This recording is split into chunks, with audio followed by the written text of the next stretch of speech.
Cross, criminal attorney here in the San Francisco Bay Area. Be sure to subscribe to our channel if you'd like to learn more about criminal law here. Law Offices of Cross and Associates is the name of the channel. So here we received an interesting inquiry on our YouTube channel. This has to do with a fight between neighbors. Let's see. This weekend, I had an argument with my neighbor. I had been drinking some beer and the police arrived. I was arrested because I had a DUI in 2019. Well, off the bat, that doesn't seem right, but let me clarify. If you got a DUI back in 2019, I'm assuming that you'd still be on probation for that DUI.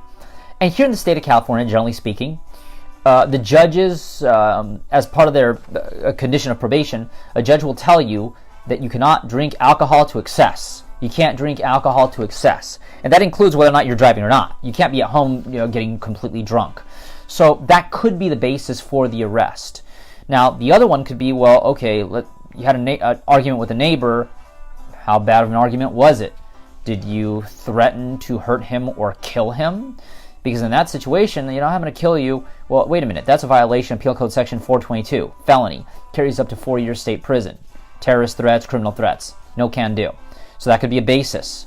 Also, if there was a battery, did you punch him? Did you push him?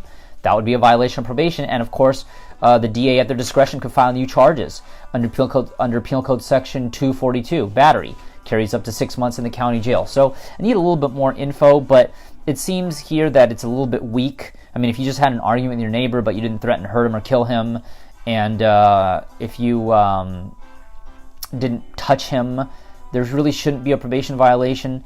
Although technically, if the police are going to be really, really petty, and if the DA goes really petty, they could theoretically charge you with a probation violation just based on speaking too loudly. Because if you're out in front of your house and you're yelling loudly, theoretically you could be charged with a violation of Penal Code Section 415, which is disturbing the peace, which is a misdemeanor.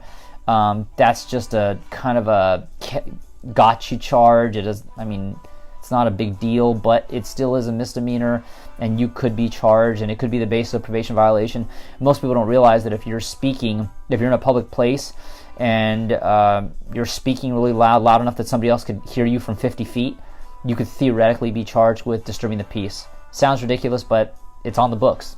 Regardless, if you'd like to learn more about criminal law here in the San Francisco Bay Area, be sure to subscribe to our channel, Law Offices of Cross and Associates. But if you've been accused of a crime and need representation in court, be sure to give us a call at 1-800-862-7677. Once again, 1-800-862-7677. See you on our next video, which has to do with illegal sexual relations.